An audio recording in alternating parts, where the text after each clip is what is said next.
sida dunida islaamka inteeda kale jamhuuriyadda Djibouti ayaa looga dabaaldegay salaada ciid Eid al-Adha madaxda qaranka ayaa shacabka kula tukaday barxadda garoonka Cawlad halkaas oo lagu oogay salaada madaxweynaha Djibouti Ismaaciil Cumar Geele ayaa madashaasi kula tukaday bulshada markii uu halkaas soo gaaray waxa ku soo dhaweeyay wasiirka cadaaladda ahna kusimaha ra'iisul wasaaraha dalka Ali Xasan Bahdoon iyo wasiirka arrimaha islaamka iyo dhaqanka Muumin Xasan Bare qaybaha kala duwan ee bulshada Djibouti wajidooda waxa ka muuqatay farxadda ciida iyagoo isugu hambalyeynaya munaasabada maalinta farxadda intaasi kadib waxa warbaahinta la hadlay wasiirka cadaaladda ahna kusimaha ra'iisul wasaaraha dalka iyo wasiirka arrimaha islaamka dalka oo maalintan ugu hambalyeeyay bulshada ciidii Arafat tahay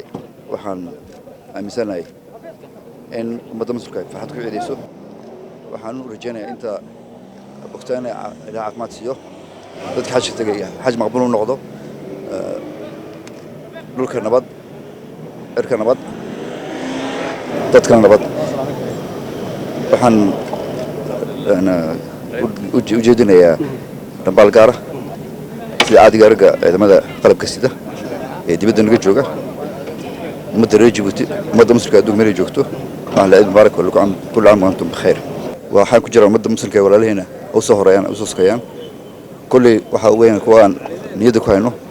inay nabad ku noolaadaan horumar gaaraan dalkooda iyo dadku wax u taraan ilaahayna inta waafajiyo hana la qabto alxamdulillahi alladhi bi ni'matihi tatimu as-salihat runtii waxa la wadaagi lahaa waxay muslimiintu isla wadaagaan ciidaha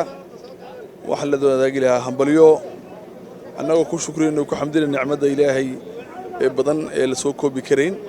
oo ay kamid tahay labada ciidood oo dadku farxaan oo ilaahay ugu bedelay laba ciidood oo ay farxi jireen jaahiliyada ayuu ilaahay noogu bedelay labadan ciidood labada ciidoodna runtii waxay yimaadeen waqti ay muslimiintu guteen amal cadiim oo aad iyo aad weyn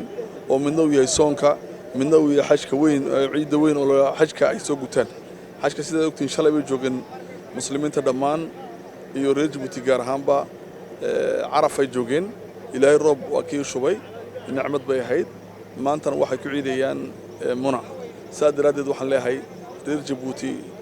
iyo adduunka oo muslimiinta caam ahaan reer Djibouti gaar ahaan meel ay joogaan iyo xujaajta si gaaraba